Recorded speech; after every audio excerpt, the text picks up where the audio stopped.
Chers amis, bonjour, nous sommes le 10 janvier 2025. J'ai aujourd'hui le plaisir de retrouver Maurice Portiche. Bonjour Maurice, comment vas-tu? Bonjour Marc, je vais très bien. Bonne année à toi aussi. Alors, meilleurs vœux, de vive voix à nouveau. Et voilà, on s'était vu il n'y a pas longtemps, il y a environ 2 semaines. C'était lors d'un dîner le 27 décembre à Hong Kong. Maintenant, tu es rentré à Budapest où tu résides. Et voilà, donc suite au dîner, j'ai souhaité revenir sur certains sujets très intéressants que tu as évoqués. Là, voilà, on peut se poser et revenir sur trois points essentiels. Euh, comment se passe déjà ton retour en Hongrie, à Budapest? Comment commence l'année? Très Quel est ton bien, état ouais, d'esprit? très très bien. J'ai retrouvé mes marques. Le climat qui est quand même plus agréable parce que même s'il est froid, il est sec. Alors qu'à Hong Kong, ce froid humide te pénètre dans le corps. D'un point de vue point de vue santé, je me sens très bien ici. D'accord. Alors, petite parenthèse, depuis qu'on a prévu cette visio et depuis que tu as quitté Hong Kong, il s'est passé quelque chose, je dirais, assez important, le décès de Jean-Marie Le Pen. Qu'est-ce que ça t'inspire en quelques mots? En quelques mots, c'est la perte pour la France d'un homme politique, grand homme politique. Que l'on soit d'accord ou pas avec ses idées, c'est un grand homme politique qui a marqué toute la Ve République jusqu'à maintenant, hein. Moi, quand j'étais gamin, je connaissais déjà Jean-Marie Le Pen. Bon, ben, on a perdu un grand patriote. Ça, c'est la seule chose que je retiens de lui. C'était un très grand patriote. Pour le reste, effectivement, il a eu raison. Il était un peu un visionnaire sur la question de l'immigration, sur la question de l'islam et tout ça. Il a quand même ouvert la brèche que les autres ont suivi bien des décennies après. Donc c'est une perte, à mon avis, d'un homme politique. Et je déplore que certains se réjouissent, fassent la fête du décès d'un homme, tout simplement. Ouais. Paix à son âme, en tout cas, il a Voilà, beaucoup contribué au débat politique. voilà, paix à son âme, et puis respect pour sa famille. Ok, très bien. Alors, venons-en au sujet. Il y a un point qui m'a marqué lors du dîner que nous avons organisé à Hong Kong. Maintenant, c'est le moment de revenir dessus. Tu as évoqué un moment qu'il n'y avait pas de culture hongkongaise. Qu'est-ce que ça veut dire pour toi? Est-ce que Hong Kong, c'est une culture chinoise? Je dis ça parce qu'il y a beaucoup de commentateurs, beaucoup de critiques qui disent que Hong Kong perd son identité, devient de plus en plus chinois. Qu'est-ce que tu réponds? Bah, je réponds d'abord en faisant un bref rappel historique de Hong Kong, hein.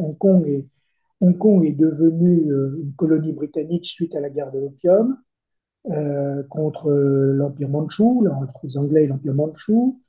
Les Anglais ont imposé leur vue lors du traité de Nanking en 1841, parce qu'ils avaient vaincu les Mandchous. À la suite de ce traité que les Chinois considèrent comme inégal, ils ont obtenu Hong Kong pour 150 ans, sous leur domination, leur colonisation pendant 150 ans. Donc, ce rappel historique permet de comprendre le problème culturel de Hong Kong. Pourquoi? Parce que lors de au XIXe siècle, Hong Kong était un rocher habité uniquement par une poignée de pêcheurs. Et lorsque les Anglais ont mis la main dessus, ils ont voulu en faire un grand port commercial pour eux, pour aborder le marché chinois. Et il a fallu donc développer, construire ce rocher. Et ils ont fait venir de Chine, évidemment, tous les ouvriers dont ils avaient besoin. Évidemment, ils venaient de Canton. C'était des gens de Canton et aussi, surtout, des Hakka, qui est une minorité ethnique de la province de Canton, connue pour son ardeur au labeur et en particulier dans le domaine de la construction publique. D'ailleurs, quand j'étais en poste à Hong Kong dans les années 80, il restait encore des Hakka qui travaillaient dans les, dans les travaux publics à Hong Kong. Donc, le début de la population chinoise, la première vague d'immigration chinoise, était faite d'ouvriers, on appelait ça des coulisses, c'est-à-dire ça vient du chinois krouli, c'est-à-dire la force de travail dans la difficulté. Krouli, ça veut dire difficile, amer, bref, tout ça. Ce qui fait que la première vague de population chinoise de Hong Kong n'étaient pas des gens qui étaient particulièrement cultivés. Ensuite, après 150 ans de colonisation, eh bien, les Hongkongais étaient en quelque sorte des sujets de seconde catégorie de la couronne britannique. Ils ont évidemment reçu une formation, une éducation à Hong Kong même au sein des institutions qui ont été créées, comme l'Université de Hong Kong, l'Institut Polytechnique, l'Université chinoise, etc. Ce sont des gens qui sont mis évidemment à l'anglais, mais qui n'ont pas véritablement acquis une véritable culture anglaise. Et puis, malgré tout, Hong Kong s'est donc très développé, c'est devenu un phare de la colonisation britannique. Et lorsque, je fais très vite, un grand trait, hein, et lorsque la Chine a ouvert, a mis en œuvre sa politique d'ouverture face aux 70, début 80, les premiers étrangers, entre guillemets, à venir en Chine pour aider les Chinois à installer des services, en particulier de l'hôtellerie, ben, les Hongkongais ont été les premiers à venir et ils étaient évidemment formés par rapport aux Chinois du continent, ils étaient plus riches, etc. Donc ils toisaient un peu de haut les Chinois, ils les considéraient comme des gens inférieurs, hein, disons-le clairement. Et ça a duré pendant à peu près une vingtaine d'années. Et lorsque la Chine s'est développée, on a assisté à un phénomène inverse cette fois-ci, où les Chinois sont devenus riches. Et quand ils viennent à Hong Kong, bah, c'est eux qui sont les plus grands consommateurs de produits de luxe, par exemple, à Hong Kong. Donc les Hongkongais, face à ces nouveaux Chinois riches, ont perdu un petit peu de leur superbe. Euh, donc il y a un problème d'adaptation de la population hongkongaise face à l'avenir de Hong Kong, qui est évidemment un avenir chinois. Aujourd'hui, il y a déjà plus d'un million de Chinois qui sont à Hong Kong. Il y a plus d'un million de Hongkongais qui ont quitté Hong Kong à la suite de l'affaire que l'on sait qui s'est produite il y a 2 ans, n'est-ce pas? Et au fur et à mesure des années qui se passent, on va voir une arrivée de plus en plus importante de Chinois du continent à Hong Kong, mais ce qu'il faut noter, ce sont des Chinois qui sont sélectionnés par les autorités chinoises. Pas n'importe qui peut aller à Hong Kong, seulement des gens qui ont reçu une très bonne formation dans les 100 meilleures universités du monde, qui, s'ils le souhaitent et le demandent aux autorités chinoises, peuvent se rendre à Hong Kong, ou également, bien sûr, les hommes d'affaires, ceux qui sont riches, les entrepreneurs qui vont à Hong Kong pour développer cette grande ville cosmopolitaine. Donc, Hong Kong est en train de changer. Il y a un remplacement, on ne peut pas dire un grand remplacement qui est en train de se faire et qui se fait par les Chinois du continent. D'accord, mais pendant le dîner que tu avais dit, en quelque sorte, tu disais, oh, mais la culture hongkongaise, est-ce que c'est vraiment, est-ce qu'il existe vraiment une culture hongkongaise? Parce que les Hongkongais, Non, c'est il n'y des a pas de Chinois. culture. Il n'y a pas de culture hongkongaise. Le peu de culture, enfin d'esprit hongkongais Il y a plutôt une que de identité culture, hongkongaise quand même. une identité, voilà, je préfère le mot, une identité hongkongaise. Cette identité, par la force des choses, elle est appelée à disparaître petit à petit, tout simplement par l'effet démographique. Quand il y aura de plus en plus de Chinois du continent qui vivront à Hong Kong, de plus en plus de Hong Kong qui ont connu cette période de Hong Kong et qui sont encore porteurs de cette identité partiront parce qu'ils seront vieux et ils disparaîtront naturellement. Et puis aussi, beaucoup continueront à quitter peut-être Hong Kong pour immigrer ailleurs. Hmm. J'ai quelques amis qui ont commenté dans mes réseaux sociaux et qui disaient que, en fait, c'est pas vraiment que Hong Kong devient chinois. En fait, Hong Kong redevient chinois, puisque Hong Kong, c'est chinois. Hong Kong a toujours été chinois, historiquement, géographiquement. Et après cette parenthèse coloniale britannique, Hong Kong redevient chinoise, Tout simplement. ce qui est logique. Ok. Qu'on le veuille, qu'on ne le veuille pas, c'est un fait. Tout à fait. Alors, deuxième point que je voulais évoquer aujourd'hui, tu as pas mal de patriotes, en tout cas de personnes du camp national, du camp souverainiste, qui, je dirais, sont un peu trop euh, pro-Chine, pro-Russie, etc. Et un petit peu tendance anti-américaine, en tout cas se méfie des Américains. Je vois beaucoup dans mes réseaux sociaux des gens qui disent, ouais, mais les Américains, les Américains. Et moi qui suis plutôt pro-Trump, par exemple, ils me disent, ouais, Marc, arrête de nous parler de Trump, tu me fais chier avec Trump. En fait, tu tombes dans le piège des Américains, tu deviens un peu atlantiste. Enfin, je sens qu'il y a certains sentiments anti-américains chez certains patriotes. Comment tu analyses ça? Écoute, c'est un sujet qui est assez compliqué, bien sûr, parce que l'Amérique a changé, d'accord? Mais si on veut puiser dans les racines de l'anti-américanisme dans une certaine droite française, je dis bien une certaine droite française, et sans remonter trop loin, il faut tout simplement aller à la Seconde Guerre mondiale. Seconde Guerre mondiale, le général de Gaulle avait énormément de difficultés pour collaborer avec Roosevelt, qui vouait à son égard une véritable aversion, parce que tout simplement, Roosevelt ne voulait pas que De Gaulle passe à la fin de la guerre comme étant le libérateur de la France. Il avait un autre projet pour la France, il voulait faire de la France un protectorat, et donc il estimait que s'appuyer sur les Vichysois, qui avaient des Chines beaucoup plus souples selon lui, il était préférable. Donc une droite populaire, gaulliste, historiquement, était anti-américaine pour ces raisons-là. Et lorsque De Gaulle est arrivé au pouvoir en 1958, De Gaulle était, souviens-toi, le seul chef d'État occidental qui était capable de dire non aux Américains, qui a sorti la France des organes militaires intégrés de l'OTAN. Et donc, pendant toute cette période gaulliste, et puis après lui, une certaine période encore gaulienne jusqu'à Mitterrand, on avait une certaine droite populaire qui était anti-américaine. Bien. Après, très rapidement, avec Mitterrand, c'était le commencement de la rupture. Mitterrand est un atlantiste et a affiché son atlantisme. Après Mitterrand, tous les autres présidents qui l'ont suivi ont été aussi, à leur façon, assez pro-américains. Et on a assisté à une américanisation très rapide de la société française, sur le plan culturel, sur le plan linguistique, etc. etc. Bien.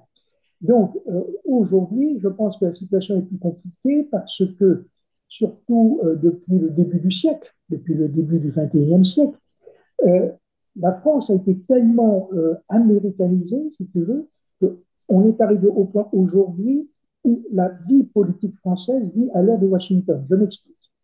Je m'explique. Parmi les anti-américains aujourd'hui, il faut faire une distinction entre ceux qui sont anti-américains républicains, Trump, et ceux qui sont anti-américains démocrates, Biden. Autrement dit, la classe politique française vit à l'heure politique de Washington, où chacun défend l'Amérique de son point de vue politique, ou euh, est contre l'Amérique de son point de vue politique. Parce que tout simplement, la France et l'Europe de l'Ouest, d'une manière générale, a été tellement américanisée que les classes politiques, les élites politiques européennes et françaises connaissent le même clivage.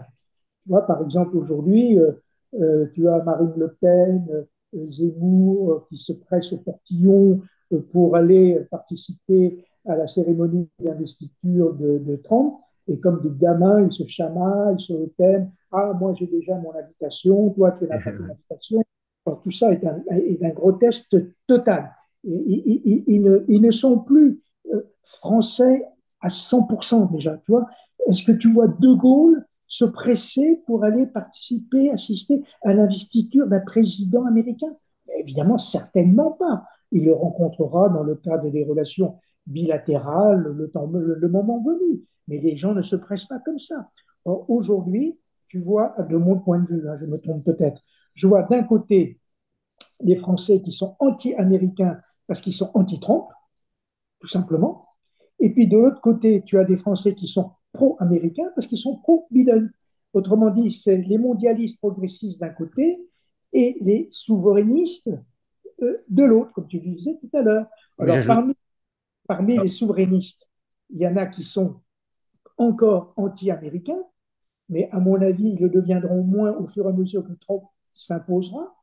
Et puis, s'ils le demeurent, c'est parce que, et ils sont très minoritaires aujourd'hui selon moi, c'est qu'ils sont dans la filière, dans le sillage de ce que j'appelle ce anti-américanisme de la droite populaire, de la droite traditionnelle française, mais qui est actuellement en voie de disparition. Oui, parce que justement, il y en a qui sont anti-américains Trump, mais aussi anti-américains Biden. En fait, ils sont de droite, mais en fait, ça dépasse la politique. Ils disent qu'on est trop soumis à la culture américaine. J'en ai même qui me disent il faut arrêter de toujours regarder. Là, récemment, je me suis disputé avec un ami patriote parce qu'il a regardé ma vidéo où je filmais des feux d'artifice de Disneyland à Hong Kong. Il me dit, mais Marc, pourquoi tu te réjouis de Disneyland à Hong Kong? Tu sais que le Disney, c'est le wokisme, c'est américain, etc. C'est une honte. J'ai dit, non, mais tu rigoles, je suis en train de me promener avec mes enfants, je prends une vidéo, je partage les réseaux sociaux, et puis c'est tout, il n'y a rien de mal. Mais en fait, donc, il y a des gens qui sont vraiment. Il y a un problème avec eux. Moi, je trouve que ces gens-là sont sympathiques. Je les trouve sympathiques. Franchement, moi, je fais partie Moi, je le trouve sympathique aussi, mais à mon, des fois, ça va trop loin dans à le mon âge, sentiment. je suis un gaulliste, tu comprends, à 78 ans, j'ai connu toute la Ve République. Donc, je voue à ces jeunes patriotes français beaucoup de sympathie. Mais en même temps, je compatis avec eux, parce que je sais qu'ils sont ultra minoritaires aujourd'hui, car la société française, et surtout la jeunesse française, les nouvelles générations françaises, ont été complètement américanisées. Alors, même si elles sont patriotes comme toi, comme ceux que j'ai rencontrés à Hong Kong lorsque tu as organisé cette soirée. Il y en a un d'ailleurs qui était très clair là-dessus, qui a dit, moi je parle anglais, je suis américanisé d'un point de vue culturel, mais malgré tout, je me sens français. Voilà, voilà un peu je ne voudrais pas une caricature, mais voilà un petit peu l'incarnation de la nouvelle jeunesse française, patriote, mais qui reconnaît qu'elle a été culturellement américanisée. C'est un fait. Par le C'est un cinéma, fait, bon, on n'y peut rien, c'est comme ça, on est obligé de travailler avec. oui, oui, non, mais je ne critique pas, je dis Mm. c'est un fait. Par le cinéma, par Mm. la chanson populaire, par tout un ensemble de choses, l'Amérique a gagné par son soft power, a gagné la guerre des idées en Europe de l'Ouest. Le seul rempart de résistance à cette Amérique triomphante sur le plan culturel, c'est encore l'Europe centrale et de l'Est. Ok, très bien. Alors, j'ai un troisième point aussi dont je voulais parler. Tu as évoqué pendant ce dîner, c'est la disparition du corps diplomatique. Et Oui. tu as ajouté la disparition du corps préfectoral, ce dont je n'avais jamais entendu parler. Bon, je pense que c'est aussi parce qu'on n'est pas, on est des Français de l'étranger. Est-ce que tu peux nous en dire plus? J'ai entendu parler de cela il y a des années déjà, quand Macron a mis en place cette réforme. Qu'est-ce que ça signifie? Je rappelle, pour ceux qui ne te connaissent pas, que tu as été consul adjoint, consul en charge de la coopération scientifique culturelle à Hong Kong, à Pékin. Tu as été ambassadeur de France au Laos, au Burkina Faso aussi, si je ne me trompe pas. Donc, tu es un diplomate, tu as été un diplomate. Qu'est-ce que ça t'inspire? Bon, pour comprendre le sujet, faut le placer dans un contexte général. Le contexte général, c'était à la faveur de la réforme de l'ENA. D'accord. Or, il faut savoir qu'en France, il y a 5 grands corps de l'État. L'inspection des finances, le Conseil d'État, la Cour des comptes, le corps diplomatique et le corps préfectoral. Donc, la réforme de l'ENA, un des éléments clés de cette réforme était la suppression du corps diplomatique et du corps préfectoral. Le corps diplomatique, ben, tout le monde le connaît, surtout les Français de l'étranger, c'est la représentation de la France à l'étranger, okay, sur tous les plans. L'ambassadeur de France, le consul général de France représente l'État français dans son ensemble, là où il est, et où il est posté. Le corps préfectoral, c'est la représentation de l'État au sein de la France. C'est-à-dire que dans chaque préfecture, dans chaque région, chaque département, il y a un préfet qui représente l'État auprès de ses collectivités territoriales. Autrement dit, c'est la courroie de transmission de l'administration française auprès des collectivités territoriales. Pourquoi ces deux corps ont-ils été supprimés? Ils ont été supprimés dans la perspective d'un projet euh, qui n'est pas avoué, bien entendu, mais que ceux qui savent décoder les choses le comprennent. Dans un projet européiste. Parce que un jour ou l'autre, si rien n'est fait d'ici là, on va aller vers un État fédéral européen. Un État fédéral européen, ça veut dire une diplomatie européenne. Il n'y aura plus de diplomatie nationale, française, allemande, italienne, etc., etc. Et sur le plan intérieur français, le corps préfectoral n'existera plus non plus, puisqu'il n'y aura plus besoin de relais de transmission entre l'État français et les collectivités territoriales françaises, puisque la France en elle-même sera la plus grande collectivité territoriale, la grande région, la grande province d'un État fédéral européen. Donc, en quelque sorte, les Maastrichtiens au pouvoir sont en train de préparer cette Europe fédérale de demain et donc ils ont commencé à démanteler ces deux grands corps de l'État qui, s'ils demeuraient, constitueraient un obstacle vers ce projet fédéral. Autrement dit, c'est une affaire qui donne entièrement satisfaction à tous les Maastrichtiens, à tous les européistes ou les eurolâtres.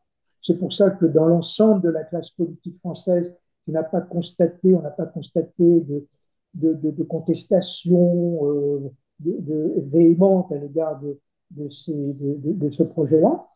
Dans l'ensemble, tout le monde était assez d'accord, de bon, c'est bien, on prépare l'avenir. Et mais évidemment, ça ne fait pas du tout l'affaire des anti-maastrichtiens, des souverainistes, et c'est la raison pour laquelle il y avait seulement Philippot, Asselineau et, et, et Dupont-Aignan, moi je les appelle les trois mousquetaires, qui se sont indignés, mais dont l'indignation est passée inaperçue puisque les grands médias ne se Zemmour sont. et Marine Le Pen, ils n'en avaient pas parlé de ça? Bon, Zemmour, je n'ai pas entendu parler Zemmour de ce sujet-là. Peut-être que je n'ai pas suivi, j'en sais rien, mais je ne l'ai pas entendu. Marine Le Pen non plus, je n'ai pas entendu là-dessus. Ou en tous les cas, s'il y a eu quelque chose, ça n'a pas été extrêmement insistant. Et en tous les cas, si c'était aussi important à leurs yeux, ils pourraient le rappeler de temps à autre. Régulièrement, même aujourd'hui. Ouais. Écoute, soyons clairs. Quand le Rassemblement national n'est plus pour la sortie de l'Europe, quand le Rassemblement national n'est plus pour la sortie de l'euro, quand le Rassemblement national n'est plus pour la sortie de la Cour européenne de justice, ni de l'OTAN, bon, qu'est-ce qui les distingue des autres partis maastrichtiens? Rien. Donc cette réforme de l'ENA, la suppression de ces deux corps, ne les gêne pas. D'accord? Quand Reconquête ne préconise pas la sortie de l'Union européenne ni la sortie de l'euro, cette réforme de l'ENA, ça ne les gêne pas non plus. Ça ne gêne que Philippot, parce qu'il veut sortir de l'Europe, ça gêne Asselineau parce qu'il veut sortir de l'Europe, et ça gêne Nicolas Dupont-Aignan parce qu'il veut sortir de l'Europe. Tout ça est extrêmement logique. Donc, voilà ce que je voulais expliquer ce soir-là. D'accord. Bon, après, il y a d'autres raisons qui sont officielles, il me semble, pour que ce soit plus flexible dans le processus de sélection, pour que ce soit moins étatisé, formaté, etc. Il y a des patriotes qui critiquent l'ENA, puisque, en fait, ils vont tous de la même école, ils pensent tous de la même manière, etc. Qu'est-ce que tu réponds à ça? Toi, tu as fait l'ENA? Mais c'est qu'ils n'ont rien compris. C'est que c'est pas parce que le corps diplomatique a été supprimé qu'il n'y a plus d'énarques au sein du corps diplomatique. Hmm. Non. Alors, allons un peu plus dans les détails. Le corps diplomatique, qui est un grand corps de l'État, a été supprimé. D'accord? Mais l'État, lui, il est dirigé par un corps administratif ENAC qui s'appelle le corps des administrateurs civils.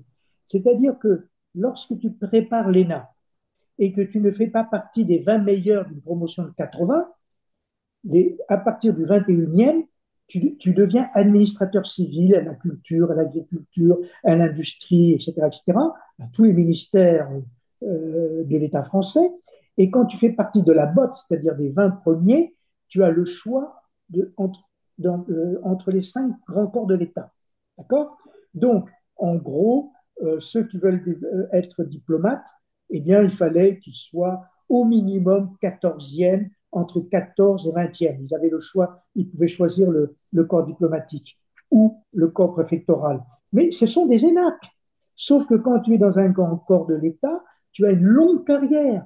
Tu as une carrière beaucoup plus brillante. Tu es beaucoup mieux payé parce que tu es une carrière qui va au-delà de celle de l'administrateur civil. D'accord? Alors aujourd'hui, qu'est-ce qui se passe suite à cette réforme? Cette longue carrière, ce grand corps est supprimé. Donc tous les administrateurs civils maintenant, qui viennent de n'importe où, peuvent exprimer le souhait de faire leur carrière ou de faire une partie de leur carrière au ministère des Affaires étrangères. Alors, gros problème, parce que c'est considéré que être diplomate, ce n'est pas une spécialité. Ça veut dire que n'importe qui peut être diplomate. Donc, on voit bien, par exemple, aujourd'hui, la déculottée de la diplomatie française dans le monde. Parce que si tu n'as plus d'experts sur les questions internationales, sur les régions géographiques éloignées telles que l'Asie, l'Orient, etc., les gens qui parlent des langues orientales, les gens qui connaissent l'histoire, les civilisations de toutes ces régions, de tous ces pays. C'est toute une mémoire de la diplomatie française qui disparaît. Alors, on va mettre quelqu'un de l'éducation nationale, consul général, on va mettre quelqu'un de ministère de la Culture, Mettre un ambassadeur. ami du président. Voilà, bon, c'est la fin de la diplomatie française. Et c'est la raison pour laquelle, je reviens à mon raisonnement précédent, c'est tout simplement supprimer petit à petit la diplomatie française, l'esprit de corps diplomatique français, pour que demain, la diplomatie soit entre les mains de Bruxelles. Je dirais même aujourd'hui, parce qu'aujourd'hui, tu as des ambassades de l'Union européenne. Alors, Non. Je vois souvent à Hong Kong, d'ailleurs, pour la petite parenthèse, plusieurs fois le consulat général de France à Hong Kong ne se prononce pas au sujet de la politique chinoise. C'est l'Union européenne qui se prononce. Et donc, le consulat de France, d'Italie, tout ça, ils ne veulent pas se mouiller. Ils disent, regardez, c'est l'Union européenne qui dit ça. C'est pas nous, c'est pas la France, c'est nous tous. Et en fait, j'ai alors, l'impression qu'ils ne se mouillent pas trop. C'est ça ou pas? il fait bien de me tendre la perche, parce que là aussi, c'est un vrai sujet. Il faut savoir que normalement, l'Union européenne ne doit pas avoir d'ambassade. C'est pas conforme au texte. Conforme au texte, la Commission européenne a des délégations de la Commission européenne à l'étranger, à la tête desquelles se trouvent des délégués de la Commission européenne. Ils n'ont pas rang d'ambassadeur. Moi, quand j'étais ambassadeur, j'avais affaire à des délégués de la Commission européenne, qui donc avaient pour seule compétence la mise en œuvre de l'aide publique au développement, de la coopération de l'Union européenne dans les pays dans lesquels ils se trouvent. Et sur les questions politiques, ils étaient subordonnés aux ambassadeurs européens. Quand j'exerçais la présidence de l'Union européenne dans mon pays de résidence, le délégué de la Commission européenne, il était mon subordonné et il recevait mes ordres. Et chaque fois qu'il faisait quelque chose, il me donnait un coup de téléphone, soit pour m'en informer, soit pour me demander mon autorisation politique. Ce monde-là est terminé depuis Lisbonne, parce qu'avec Lisbonne, on a ouvert une brèche qui a permis au président, d'abord Barroso et ensuite Van der Leyen, à pousser le bouchon le plus loin possible pour obtenir, s'octroyer un pouvoir qui n'est pas le leur, qui est celui de la politique étrangère, puisque même maintenant, c'est le deuxième commissaire à la politique étrangère que l'on nomme. Mais ils n'ont pas le droit de faire ça. C'est en violation des traités. Mais simplement, ils le font parce qu'il y a ce vent favorable au fédéralisme européen. Tous les dirigeants européens aujourd'hui sont tous des eurolâtres, des progressistes mondialistes, donc ils ferment les yeux là-dessus et ils laissent faire Van der Leyen. Et bien entendu, si au plus haut niveau c'est comme ça, tu imagines au niveau des diplomates. Hmm. Et puis, comme tu l'as dit, c'est tellement facile de se retrancher derrière Ouais, l'ambassadeur général européen dit, c'est pas nous. Mais c'est frustrant quand même. Pékin n'est pas dupe. Hmm. Personne n'est dupe de ce jeu. Bon, il y a autre chose aussi, à part les ambassades, en tout cas les délégations, il y a les chambres de commerce. Donc ça, a priori, c'est plutôt positif ou pas? Il y a des chambres de commerce européennes. Alors, Chambre de commerce européenne, je ne sais pas si c'est positif. La Chambre de commerce européenne, c'est la déclinaison au niveau des chambres de commerce de cette, de cette structure que je viens de décliner. Une Chambre de commerce européenne, bon, moi, je suis très, très franco-français. Tu vois, je vais expliquer le sujet. Quand j'étais ambassadeur, je défendais les intérêts économiques de la France. Je ne défendais pas les intérêts économiques de l'Europe. Pour moi, les intérêts économiques de l'Europe n'existent pas. Je défends les intérêts économiques de la France. Tout mon travail a été de défendre les intérêts des entreprises françaises, des grosses entreprises françaises, des investisseurs étrangers pour venir investir en France. Quand j'étais consul général à Osaka, j'ai un de mes dossiers avec mes collègues, d'ailleurs, je n'étais pas le seul, on a été trois collègues, moi j'étais coincé entre les deux, on était trois consuls généraux successivement à Osaka qui ont travaillé sur le même dossier pour faire venir investir Toyota en France, en Alsace-Lorraine, le premier investissement japonais. Et quand on faisait ce travail, on était clairement en opposition avec les Allemands, avec les Italiens qui faisaient la même chose pour que les Toyota aillent investir chez eux. Comprends? Bon, donc c'était clair et on arrivait vraiment à défendre les intérêts français. Mais quand tu as une chambre de commerce qui est européenne, elle est dans le vague, elle n'a rien de précis, elle ne peut rien défendre de précis. Ou si elle défend de précis, elle va défendre les intérêts de l'État qui est le plus allant, qui a le lobby le plus important. Et Hmm. jusqu'à présent, c'est l'Allemagne qui est gagnante dans tout ça parce qu'elle est parvenue, au travers de ces structures, à défendre l'industrie automobile allemande au détriment de tous les autres secteurs économiques européens et en partie de la France et en partie de la culture française. Donc pour moi, c'est une aberration. Une chambre économique européenne, c'est une aberration. Mais c'est trop tard, on n'y peut rien. C'est fait maintenant. Ouais, ça fait partie du paysage. Les Et, paysages. D'ailleurs, si tu observes bien le travail de la Chambre d'industrie et de commerce européenne à Hong Kong, essaye de voir un peu ce qu'ils font pour la France. pas grand-chose. Je crois que pour l'instant, ils font que des soirées networking. Donc, les gens sont contents parce qu'ils rencontrent un petit peu du monde. Ils se font des petits cocktails et puis sans plus. Ils Mais il n'y font a pas rien de pour direction, il n'y a pas de clarté. En fait, on ne sait pas exactement. D'ailleurs, nous. beaucoup ne savent pas qu'ils existent. Ouais. S'il y avait une chambre d'industrie et de commerce française, elle serait obligée de rendre des comptes. Parce qu'une chambre d'industrie française, Non, mais elle il y est en a quand une même. quand même française. Mais il y a aussi une Elle est, européenne. bah alors c'est la française avec laquelle il faut travailler. Oh oui, oui, bon, le plus possible, voilà. Mais il Voilà. existe quand même une chambre de commerce européenne. Donc, Elle est il y a les inutile, deux. elle est superfétatoire, elle est là exactement pour montrer que c'est l'Europe qui décide, que Hmm. c'est l'Europe qui préside, etc., etc. Bon, voilà, les Maastrichtiens ont gagné cette guerre jusqu'à présent, ils l'ont gagné. Ok. Bon, très bien, très intéressant. Merci pour tes réponses. Est-ce que tu veux partager avec nous un dernier mot, un commentaire, un état d'esprit? Non, je n'ai rien particulier à dire de plus, mais je te souhaite une bonne continuation à Hong Kong, continuer à faire un bon travail pour les prochaines échéances électorales hein, qui vont être importantes. Hein, les délégués des Français de l'étranger, les municipales, les sénatoriales, tout ça, il faut espérer que les patriotes soient mieux représentés à ce moment-là. Tout à fait, merci pour le rappel. D'ailleurs, je l'invite à tous nos compatriotes qui nous regardent partout dans le monde, si vous voulez vous engager pour les prochaines échéances, les élections bon, municipales en France, mais consulaires à l'étranger en 2026, contactez-moi et je vous explique tout. Merci Voilà. beaucoup, Maurice. À Allez, très vite allez, à Budapest, à Paris ou à Hong Kong ou ailleurs. au revoir, Marc. Bye bye.